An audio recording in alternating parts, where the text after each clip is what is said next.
Life's funny. You spend decades building yourself up, getting used to the idea that some things have just gone forever, then all it takes is 1 second, one glint of gold in the wrong place, and your whole past snaps back like a rubber band. That's what happened to me on a cold, gray October morning, walking up to what I thought was just another busted-up old farmhouse waiting to get swallowed by my next big project. Yeah, that happened. So there I was, stepping out of my car, the kind of car you buy when you're 53 and want the world to know you made it. You know what I mean? Shoes crunching on gravel, suit a little too formal for the mud and weeds. I was early, like always, ready to check off another property and maybe net another few million for the investors who'd never set foot on this land. But the minute I saw the porch, all slanted and sagging, the garden wild with regret, I got this odd feeling in my chest, like I was trespassing on something sacred, or maybe just already too late for whatever mattered here. I was still telling myself not to get sentimental when she showed UPA young woman, no more than 28, hair dark and shining even in the washed-out morning light, boots thick with mud, but posture straight as a fence post. I could tell right away she didn't want to be here, didn't want to be dealing with some city guy about the only home she'd ever known. I introduced myself. She introduced herself as Emily Rivera, and I'd have played my part like always if it wasn't for what hung around her neck, a pendant, star-shaped gold, exactly like the one I'd given Anna, my Anna, nearly 3 decades ago. My mouth went dry. I couldn't help it. I asked, sharper than I meant, where she got that necklace. She shot me this look, protective, suspicious. It was my mother's. Only thing I have left of her. Her words dropped between us, heavy as stones, and for a second, I saw a life I tried so hard to bury. Anna Caldwell, laughing, drawing stars on napkins, making promises about forever. The day she vanished, my life stopped. Now here I was, standing in front of what could only be her daughter, and the ground shifted under me. We walked the property together. I kept stealing glances at that pendant, trying to find logic, but there wasn't any.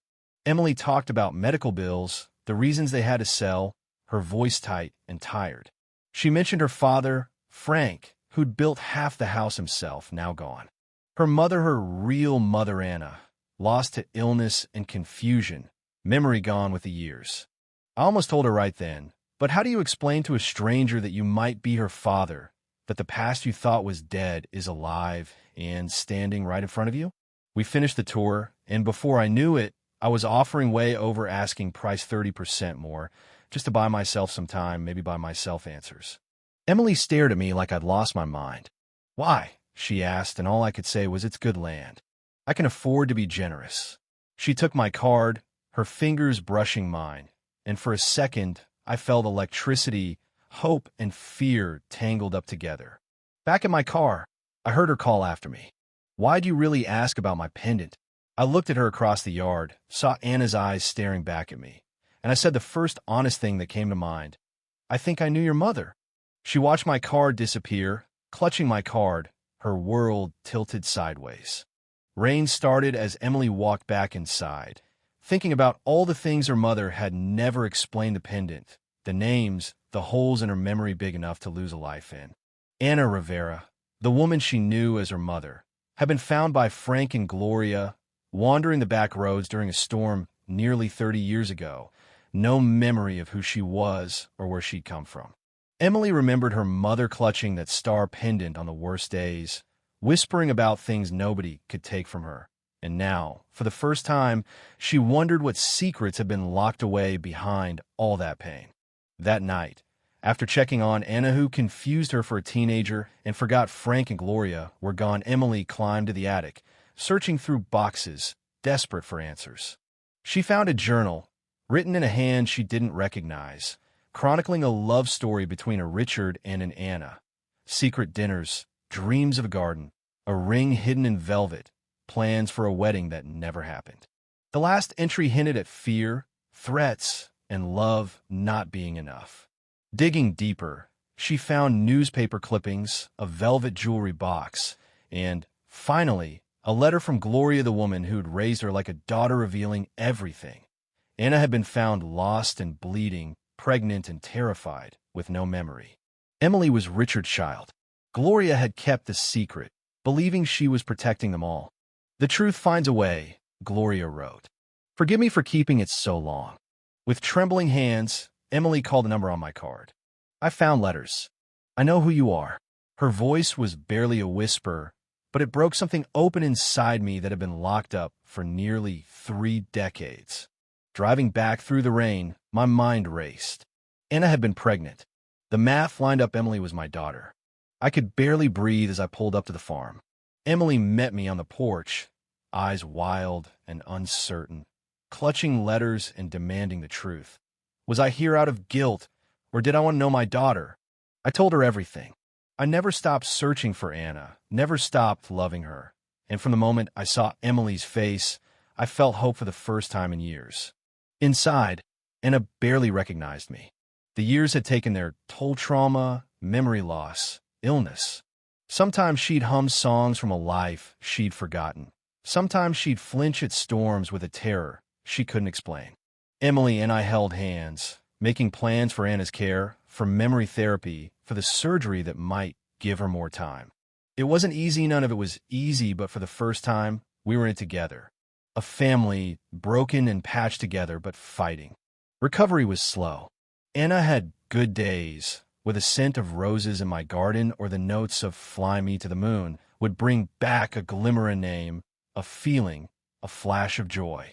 And there were setbacks, nights when storms brought nightmares, memories of being chased, of being hurt, of voices threatening her life. Each breakthrough brought more pain, but also more healing, the 3 of us building something new on the ruins of what had been stolen.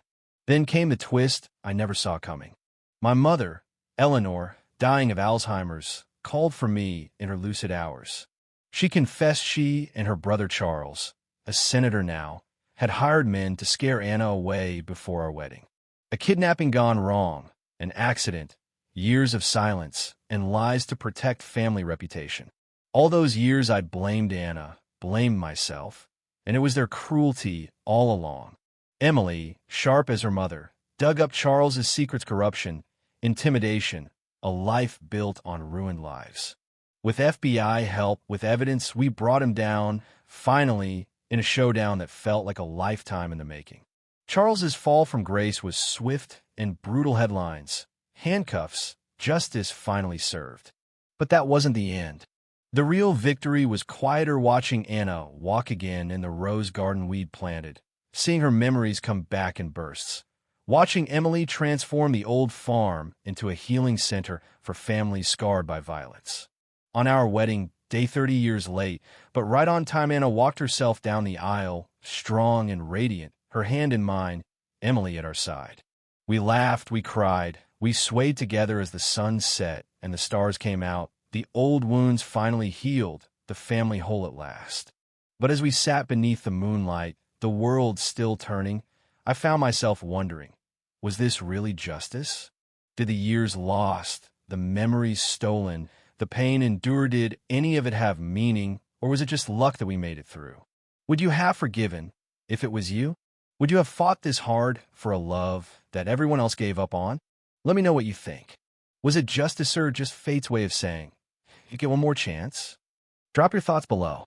I want to hear your take on right, wrong, forgiveness, and whether any of us ever truly get closure. Xin chào các bạn, mình là Trinh, mình phụ trách viết content. Trên đây là những công việc của mình, là mình